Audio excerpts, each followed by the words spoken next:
స్వామి ఇక్కడ వచ్చేసి కర్మలు చెయ్యి, కర్మ ఫలితాన్ని ఆశించకు అన్నారు.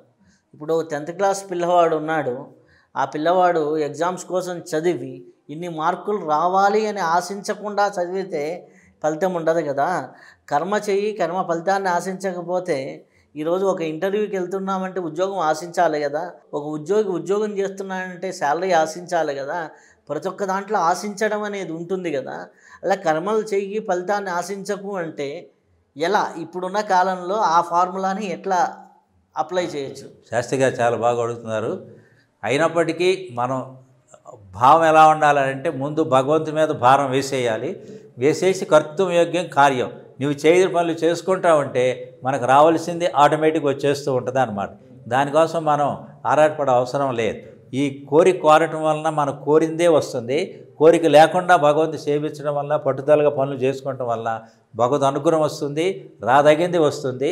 కాబట్టి నిష్కామ కర్మలో 2 లాభాలు, కాబట్టి ఇది జీవితాన్ని ధన్యం చేస్తుందని భగవంతుడు గీత ద్వారా తెలియజేస్తున్నాడు. అయితే స్వామి మనకి గీత ద్వారా కొన్ని మొదటి 6 అధ్యాయాల్లో చూసుకుంటే కర్మయోగం గురించి, తర్వాత భక్తి యోగం గురించి, తర్వాత ధ్యాన యోగాల గురించి వెళ్ళారు కదా.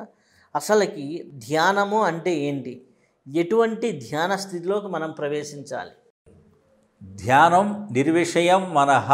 ధ్యానం అని అంటే మనసు దైవాకారంగా ఉండటమే ధ్యానం.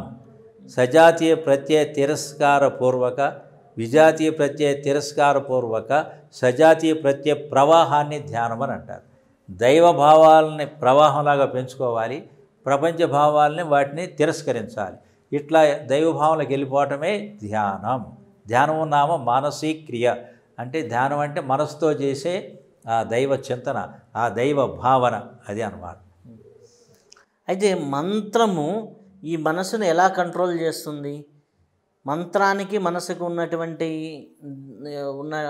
దాన్ని బ్యాలెన్స్ చేయడానికి ఎలా ఉపయోగపడుతుంది? మంత్రము అని అంటే మననాత్రయతి ఇది మంత్ర.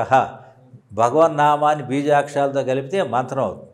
ఆ మంత్రం అంటే ముఖ్యంగా భగవన్నామం. భగవంతుడు మనవాడైపోయి మనం అనుగ్రహించాలి అని అంటే భగవన్నామం మనదైపోవాలి.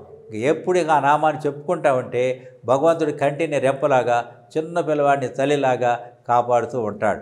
అందుకని తస్మాత్ సర్వేషు కాలేషు మా మనుస్మర యుధ్యచ.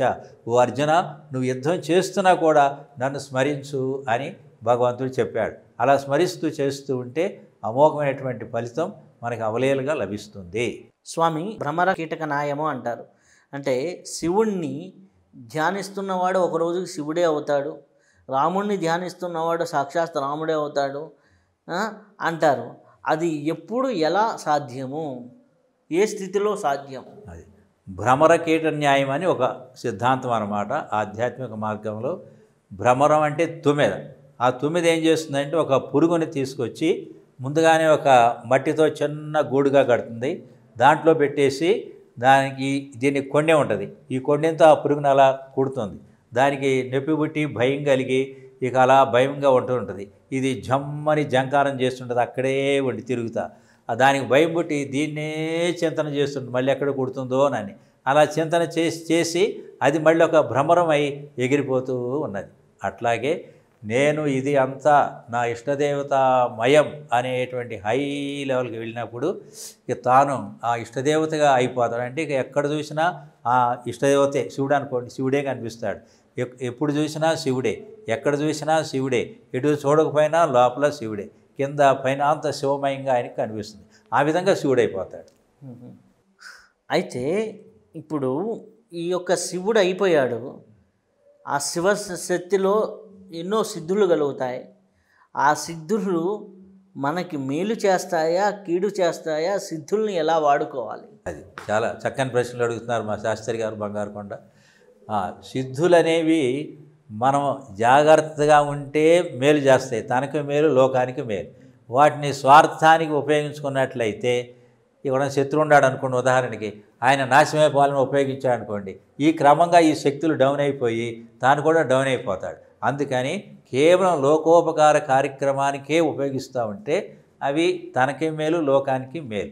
ఏమాత్రం స్వార్థం ఉండా అది ఇతనికి ఆ సిద్ధులు కలిగిన వాడికి పతనం అయిపోతాడు. అట్లా ఎంతోమంది అయినారు.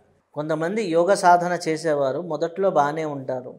కొంత సమయం అయిపోయిన తర్వాత ఒక 3-4 సంవత్సరాలు సాధన చేసిన తర్వాత ఇంద్రియాల మాయలో పడతారు. ఇంద్రియ సౌఖ్యాలకో లేకపోతే ఇంద్రియాల మాయలో పడతారు. అది ఎందుకు పడుతున్నారు? అది ఎందుకు పడుతున్నారంటే తస్మాత్ జాగ్రత్త జాగ్రత్త. అయ్యా నువ్వు జాగ్రత్తగా లేకపోయినట్లయితే మళ్ళీ నువ్వు మాయలో పడిపోయే అవకాశం ఉంటుంది. కాబట్టి జాగ్రత్తగా అన్ని విధాల మనకు కావలసినటువంటి సాత్విక ఆహారాన్ని తెలుసుకోవాలి, మితంగా ఉండాలి, చక్కని ఏకాంత ప్రదేశంలో ఉండాలి, మనం చేయదగిన పనులు చక్కగా చేసుకుంటూ మిక్కిలి జాగ్రత్తగా ఉన్నట్లయితే ఈ మళ్ళీ పతనం అవటానికి వీలుండదు. ఏమాత్రం అజాగ్రత్త పడినా పతనం అవటానికి వీలుంటుంది. అందుకని చక్కగా ఒక వాక్యం చెబుతుంది శాస్త్రం, భగవత్ పండితో నరః సర్వేంద్రియాణి సంయమ్య భగవత్ పండితో నరః దేశకాల బలం జ్ఞాత్వా సర్వకార్యాన్ని సాధయేత్. కొంగనొక దృష్టాంతంగా చెప్తున్నారు. చేపలు పట్టడానికి కొంగ ఒంటిగాలి మీద అర్ధనిమీలిత నేత్రుడై ఏకాగ్రతగా ఉంటాడు. అట్లా నువ్వు ఇంద్రియాలను నిగ్రహించుకొని చక్కగా నీ కార్యక్రమాలను జరుపుకుంటూ ఉండాలి.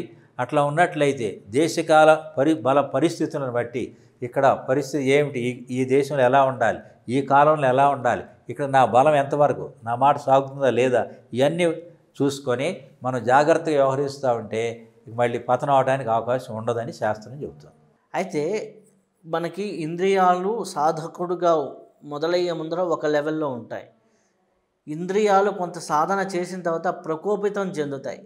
ఆ ప్రకోపితం చెందినప్పుడే ఈ యొక్క జీవితంలో గడబిడి అవుతూ ఉంటారు. ఆ ఇంద్రియాలు ఎందుకు శక్తి పెరగటం వల్ల ప్రకోపితం చెందుతాయా, లేకపోతే ఒక మెట్టులాగా ప్రకోపితం చెందుతాయా? అది ఇప్పుడు సాధన చేస్తూ ఉంటాడు, కొంత ఒక లెవెల్ పెరిగిన తర్వాత కొద్దిగా అహం వస్తుంది. అహం వచ్చినప్పుడు అవి మళ్ళీ పల్టీ ఇస్తాయన్నమాట. అందుకని అహం రాకుండా చూసుకోవాలన్నమాట. అహం అంటే నేను గొప్పవాడిని అయిపోయినాను, అంతటివాడు ఇంతటివాడిని అనుకుంటమే అహం. అదే అక్కడ ప్రతిబంధకం అన్నమాట. అయితే అహంకార మమకారాలను జయించాలంటే ఏం చేయాలి? అంటే వాస్తవంగా ఇవి రెండు బంధాన్ని కలిగిస్తాయి అన్నమాట. అహంకారము అని అంటే తాను కానీ ఈ దేహేంద్రియాలని నేను నాది అనుకుంటాం అన్నమాట.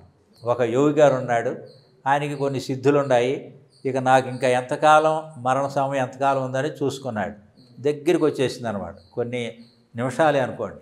అలా అప్పుడు ఆయన రకరకాల తన రూపాలని కొన్ని అనేకంగా సృష్టించుకొని హాయిగా కూర్చున్నాడు. మృత్యుదేవత వచ్చింది. అందరూ ఒకే రకంగా ఉండారే, అసలు ఆయన ఎవరు కనిపెట్టాలి అని మృత్యుదేవత అనుకుంది.